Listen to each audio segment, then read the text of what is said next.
2024 সাল তো জীবনে একটা বছর পেরিয়েই গেল, আর অনেক কিছু শিক্ষা দিয়েও গেল। হ্যালো এভরিওয়ান, আসসালামু আলাইকুম। সবাই কেমন আছেন? আশা করি ভালো আছেন। আলহামদুলিল্লাহ আমরাও ভালো আছি। অনেক দিন পর আলমিনের আব্বু গরুর কালিজি আর ফ্যাপসা পাঠিয়েছে, সেটাই রান্না করব নতুন আলু দিয়ে। আজকে শুধু একটা তরকারি রান্না করব, যেহেতু মনটা খুবই খারাপ, মনটা ভালো না। বছরের শেষেও একটা ঘটনা আমার জীবনে স্মরণীয় হয়ে থাকবে। সেটা কালকে একটা হয়েছে, সেটা পরে কোনো দিন একদিন ভিডিওতে আপনাদের সাথে শেয়ার করব। আর এই তো আজকে আমি রান্নাটা আপনাদের সাথে একটু শেয়ার করলাম। গরুর ফ্যাপসার কালিজি যেভাবে আমি রান্না করি সেটাই শেয়ার করব। আর অবশ্যই আল্লাহর কাছে আশা রাখবো বা চাইবো যে নতুন বছর যেন প্রত্যেকটা মানুষের জীবনে ভালো শুভকামনা বয়ে নিয়ে আসে, তার সঙ্গে আমারও।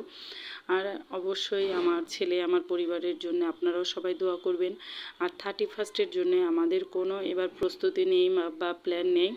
তো এই তো আমার রান্নাটাও কমপ্লিট হয়ে গেছে, আর 3 ভাইকে এখন আমি খাবারটাও খাইয়ে দিব। তো সেটা হচ্ছে এই তো গরুর ফ্যাপসা, এটাই শুধু রান্না করেছি, আর কিছু রান্না করিনি। এই পর্যন্তই ভিডিওটা আপনাদের সাথে আজকে শেয়ার করলাম। সবাই ভালো থাকবেন, সুস্থ থাকবেন।